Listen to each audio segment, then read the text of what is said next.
Assalamualaikum warahmatullahi wabarakatuh. Perkenalkan, saya Ismullah Al-Ajam dari kelompok 1. Pada kesempatan kali ini, izinkan saya menyampaikan tentang capstone project kami yang berjudul Implementasi Sistem Informasi Pelayanan Antrian Pasien Rumah Sakit Berbasis Website.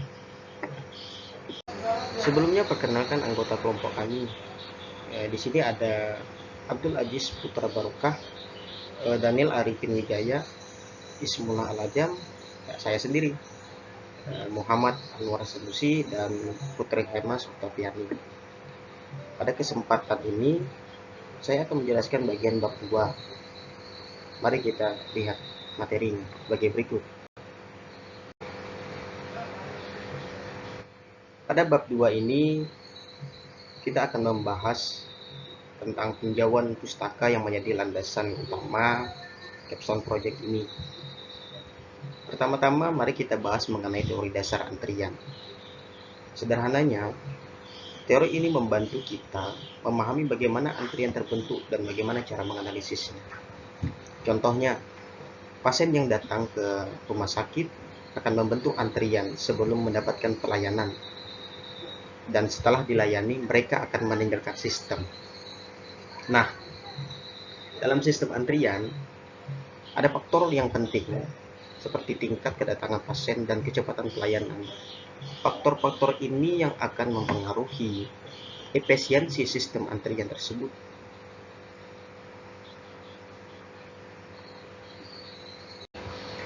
Kemudian tujuan dari teori antrian adalah untuk menganalisis kegiatan pelayanan, misalnya di rumah sakit, dalam berbagai kondisi.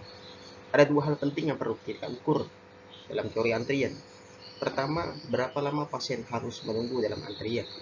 Kedua, seberapa sering fasilitas pelayanan menganggur. Dengan mengetahui hal ini, kita bisa mengukur efisiensi pelayanan tersebut dengan baik. Struktur dasar proses antrian dapat dikelompokkan menjadi 4 jenis, sebagaimana dalam gambar berikut ini. Yang pertama adalah single channel, single phase, atau satu saluran, satu tahap. Artinya hanya ada satu antrian dan satu tahap pelayanan. Contohnya, seperti satu jalur antrian untuk satu petugas pendaftaran di rumah sakit. Selanjutnya ada multiple channel, single phase, atau banyak saluran, satu tahap. Di sini ada banyak antrian, tapi hanya ada satu tahap pelayanan. Contohnya, beberapa jalur antrian untuk pengambilan obat di apotek rumah sakit. Berikut adalah contoh gambarnya. Kemudian pada dalam struktur, yang ketiga adalah single channel, multiple phase, atau satu saluran banyak tahap.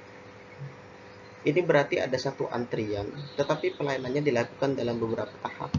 Contohnya, antrian yang ada di poliklinik yang melalui beberapa tahapan, mulai dari pendaftaran, pemeriksaan, hingga pengambilan obat.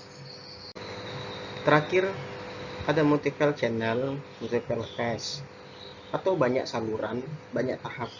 Ini adalah struktur yang paling kompleks, di mana ada banyak antrian dan pelayanannya juga melalui beberapa tahap. Contohnya sistem antrian di IGD.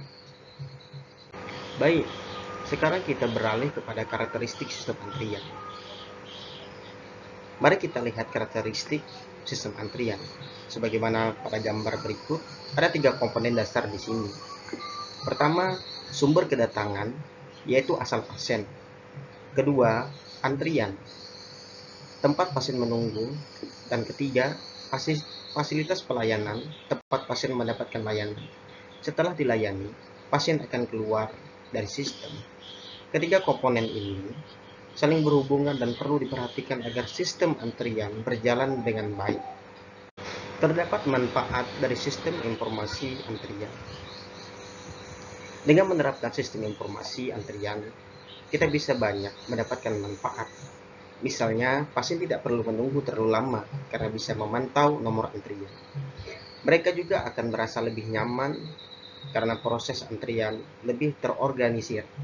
Selain itu, sistem informasi juga membantu rumah sakit dalam mengoptimalkan sumber daya dan meningkatkan produktivitas kegiatan dan solusi penelitian. Tugas Capstone Project ini berfokus pada solusi untuk rumah sakit maupun puskesmas yang masih menggunakan sistem antrian konvensional yang seringkali menimbulkan berbagai permasalahan. Nah, untuk mengatasi permasalahan tersebut, maka diperlukanlah sistem informasi antrian yang lebih modern dan efisien, seperti yang kami kembangkan dalam Capstone Project ini.